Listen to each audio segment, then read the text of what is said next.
Maayong adlaw. Welcome sa another video ni Pinoy SEO. Ang topic nato karon is about na siya sa usa ka WordPress nga functionality. So, pag human imong install og WordPress nga website and maghimo ka og contact form, mostly ang gamiton nato ana nga mga plugins are Contact Form 7 or WP Forms. So, diri na makita. Sa Pinoy SEO nga website, akong gigamit kay WP Forms. So pagsugod ani pag-launch sa website, maka-receive pa kog mga emails through the contact form. Pero like most sa mga WordPress no, if default nga email system atong gamit sa WordPress, mabot ang time nga mo-stop ta og receive sa mga emails. And tungod na siya sa kanabitang mga ma-block na kadugayan ang mga emails nga gikan sa default nga mail system sa WordPress.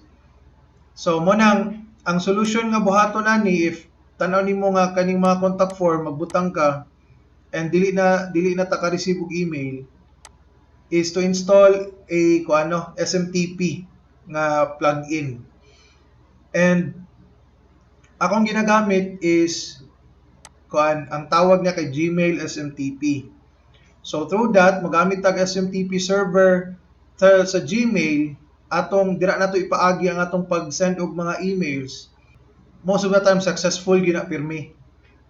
So nganong Gmail atong gamiton because it's free.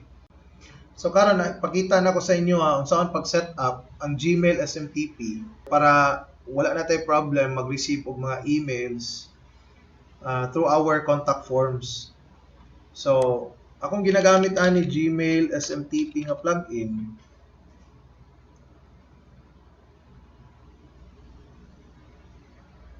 Na siya diri kani Gmail SMTP.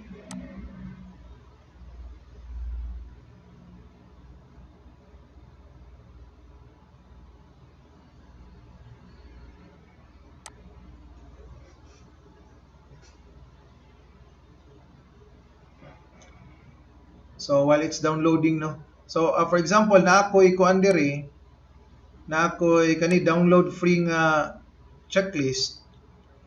Pag sugod ani sa site no 4 or 5 months ago, pag launch ani nga website, maka-receive dayon ko og mga email every time na naka-set up ni siya, like every time na imo download sa checklist, maka-receive kog email kisa ang ga-download.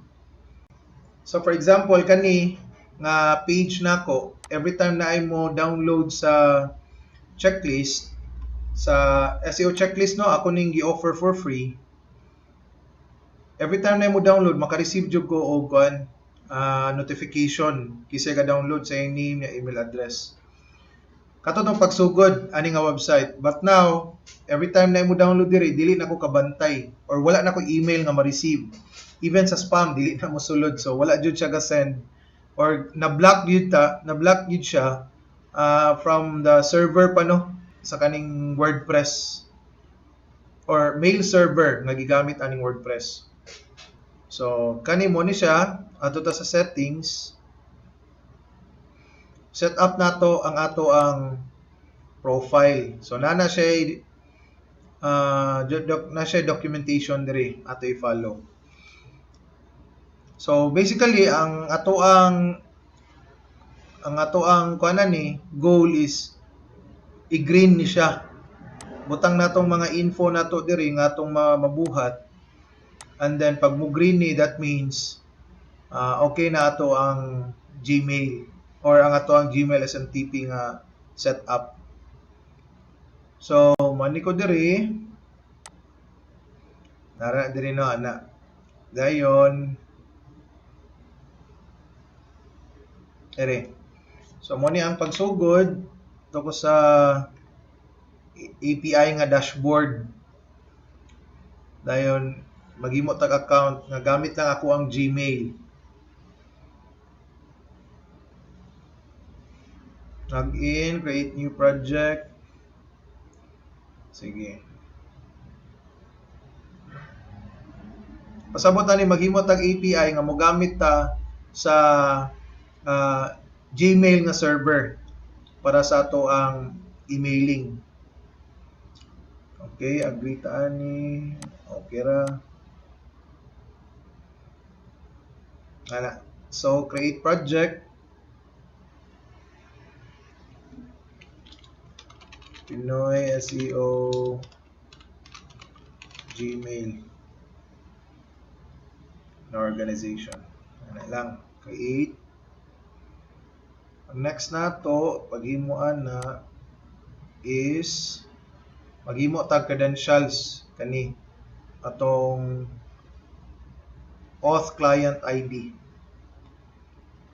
So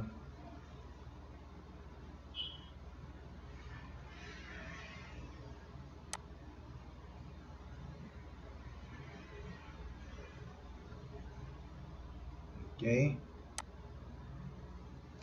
Select nato ni nga project. Dayon maghimo ta og ani API and services atong enable. Ara.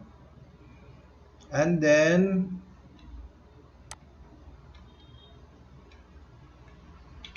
tuta sa Gmail kani Gmail API atong gamiton. Okay, enable na to.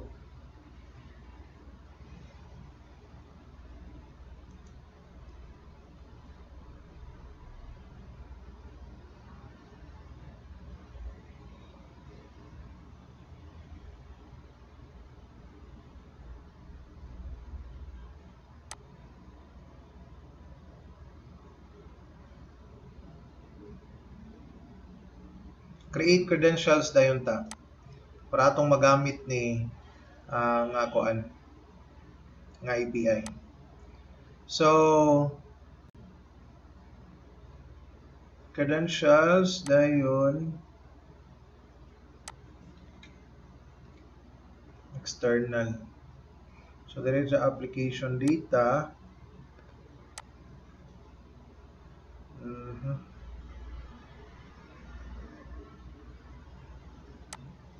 Or data user data.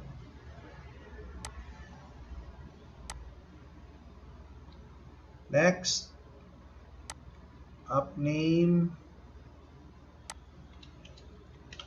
Pinoy SEO, kaning email nato, logo not needed, email address is Pinoy SEO 2022 email.com.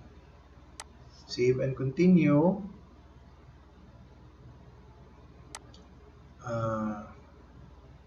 Optional ang scopes, no? Di lang nila ako i-con. Auth ID.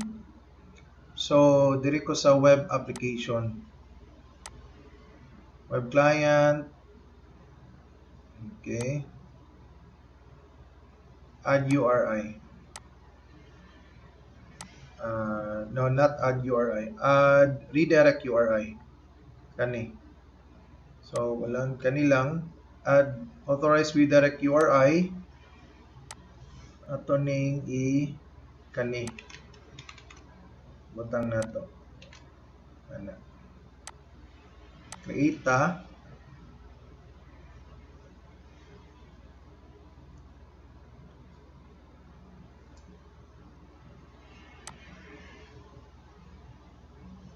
And then, after ana, kakuha din ta og credentials, client ID, which atong ibutang diri. So, copy ta ni client ID.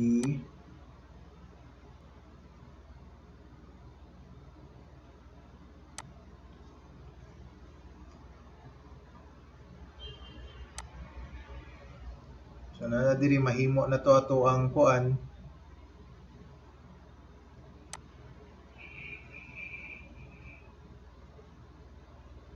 Diri ta. Screen.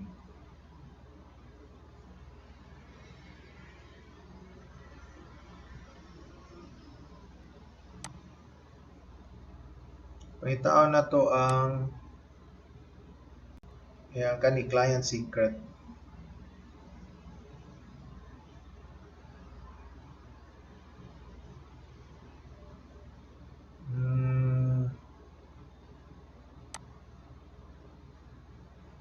Dara client secret. Copy. Na yun kani auth email address is Pinoy SEO.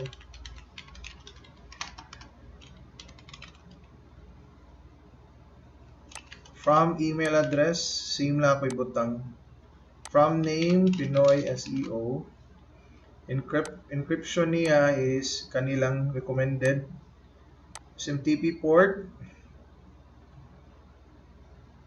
So, 587. Disable certificate verification. So, disable lang sana ako i-save.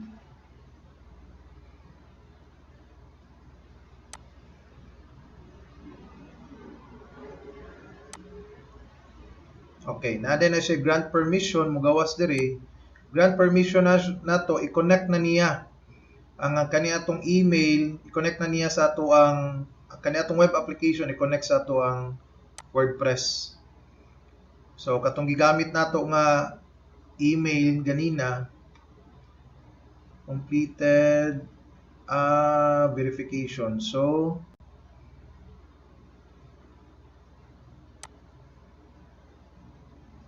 tanaw na to. So screen niya. Publish app ata ni.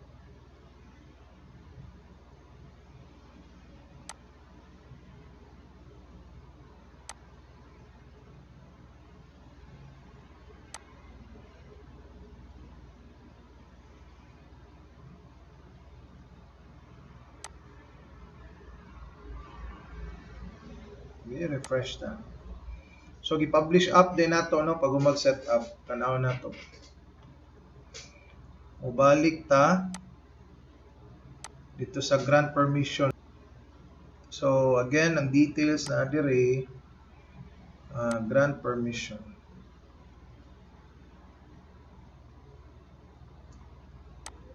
Tanaw nato kung mulahos na. Okay, error pa. Hulaton lang nato. Murag naa pa ni siya verification no nga buhaton. Na din nakabutang diri no. May take 5 minutes to few hours for settings to take effect. So atong tan-awon. Hulaton nato. Try na pud nako og activate Google Assistant verified. The developer verifies you shouldn't use it. Pero sige lang. Padayon ta. Tara. Wants to access your Google account. So continue ta. Unta ma-connect na ni.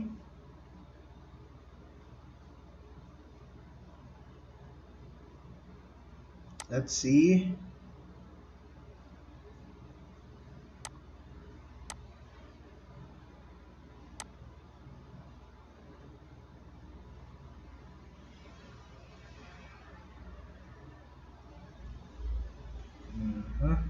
Fresh data.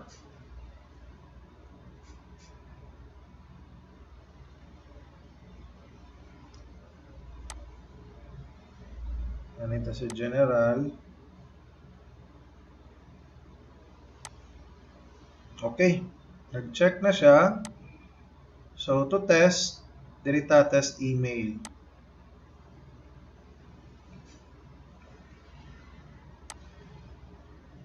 Try na to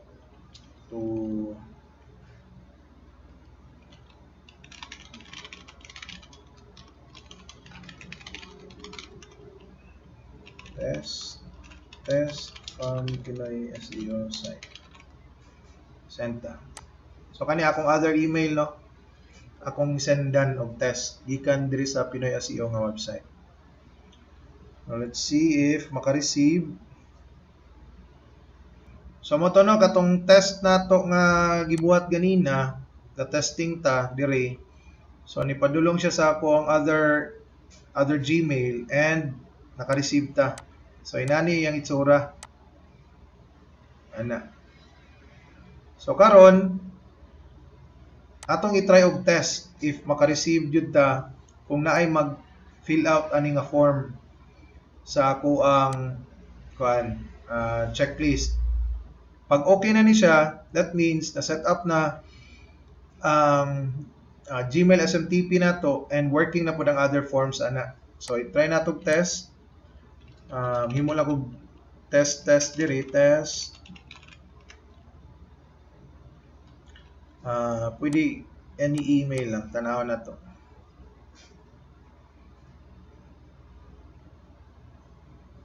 Okay, so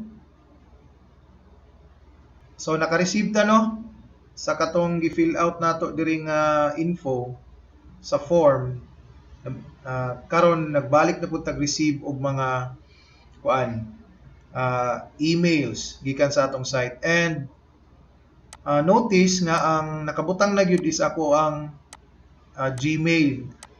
Kay sa una, kuan ni siya no, wp@wordpress.org or .com ba to. Ang kuan niya, ang default nga email. So karon ang atong Gmail na gyud. And kana inanaon siya pag set up no. Para maka-receive ta again og mga emails sa ato ang WordPress. So again, mo-work lang ni siya if ang imuhang bag-ong WordPress nga site matingala ka dili naka-receive og mga emails from mga contact forms. So mo to gi-set up natong Gmail SMTP, giagian nato ang process. So karon gagamit na ta sa Gmail nga mail server. Ana. So unta nakatabang ni nga video. Thank you for watching.